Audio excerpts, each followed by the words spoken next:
আসসালামু আলাইকুম। আশা করি সকলে ভালো আছেন।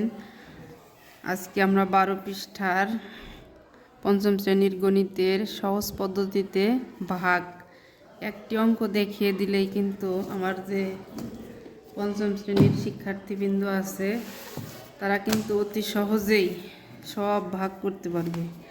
সেই হিসেবে আমি একটি ভাগ খাতায় তুলে সাধারণত পঞ্চম শ্রেণীতে যারা আমরা পড়াশোনা করি জানুয়ারি মাস, এখন আমাদের এখানে আগে আমাকে দেখতে হবে যে আমার এই সংখ্যার এই সহজ পদ্ধতিতে ভাগ এবং গুণের ক্ষেত্রে সাধারণত 10, 100, 1000, 10,000 এরকম সংখ্যা দিয়েই সহজ পদ্ধতিতে ভাগ হয়ে থাকে।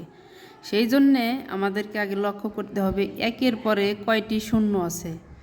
একের পরে যেহেতু একটি শূন্য আছে, তাহলে আমরা এই পাশে একটি সংখ্যার নিচে দাগ দিব এবং পরের সংখ্যা দুটোই থাক তিনটেই থাক গোল দাগ দিব। তাহলে আমাদের এটা হবে ভাগ শেষ, এটা হবে ভাগ ফল সমান কি ভাগ ফল 53 ভাগ শেষ 6। আশা করি সবাই একটি অঙ্কের মাধ্যমে এই সব অঙ্ক করতে পারবে।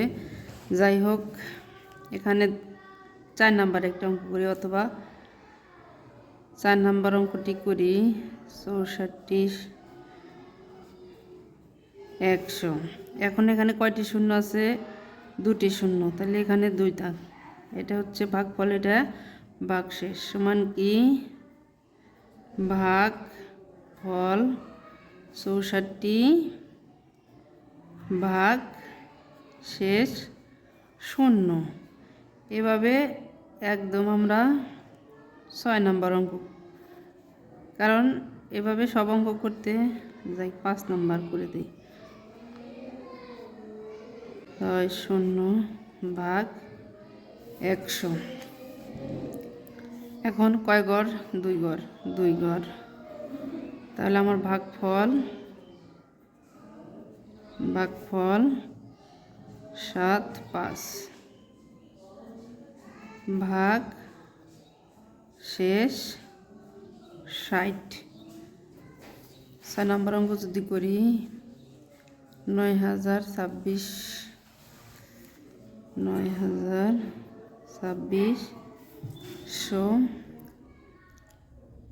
ভাগ 100 ভাগ 100 2 0 2 0 ভাগ ফল 926 ভাগ শেষ 0। একদম সহজে। আশা করি কোনো বইয়ের এই কোনো অঙ্কের সমস্যা আর থাকবে না।